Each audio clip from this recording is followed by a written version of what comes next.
Bonjour à tous. Bonjour et bienvenue dans ton com. Dans un article paru le 20 janvier sur notre site internet, nous vous expliquions que la mairie de Clermont envisageait de détruire la muraille de Chine. Vous savez, ce grand bâtiment HLM qui domine Clermont-Ferrand.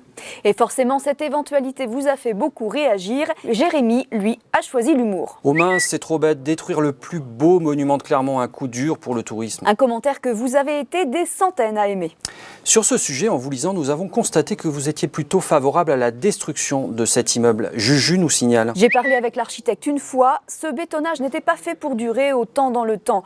Vivement la démolition avec une reconstruction en petits immeubles avec jardin. Et pour financer la reconstruction, Rémi propose même une solution.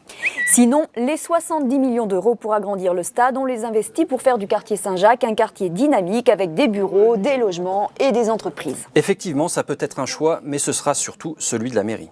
Et puis sur cette muraille de Chine, vous êtes comme Stan, quelques-uns à être nostalgiques.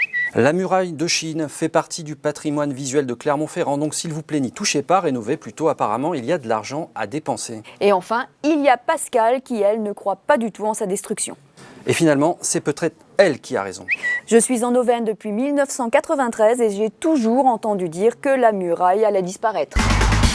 Deuxième sujet qui a suscité beaucoup de commentaires de votre part, les pourboires. Cette tradition se perd comme à Clermont-Ferrand. Eh bien, Ludovic, comme beaucoup d'entre vous, croit avoir la solution. Sourire et être agréable avec le client est une tradition qui se perd chez les employés de restaurants, un phénomène bien français. Alors forcément, les serveurs se sont sentis insultés. Mais Lucas a voulu les défendre. Exactement. Quand des clients se permettent de critiquer ta cuisine alors qu'ils mangent du surgelé 6 jours sur 7, qu'ils ont regardé Top Chef et se prennent pour des experts culinaires. Eh oui, et alors pour mettre fin aux querelles, Pierre apporte lui son expertise. Le service étant compris et donc le pourboire déjà payé au patron, le serveur doit le demander à son patron et non pas faire payer le client une deuxième fois. Et oui, en effet, Pierre a raison. Petit rappel, le Code du travail oblige les employeurs à reverser les pourboires et le pourcentage de service inclus dans leurs notes aux salariés. Ensuite, Rahat explique quand même que cette tradition qui se perd à Clermont continue ailleurs et nous fait donc encore passer pour des radins. Et oui, ça fait 20 ans que j'habite à Clermont et je n'ai que très rarement vu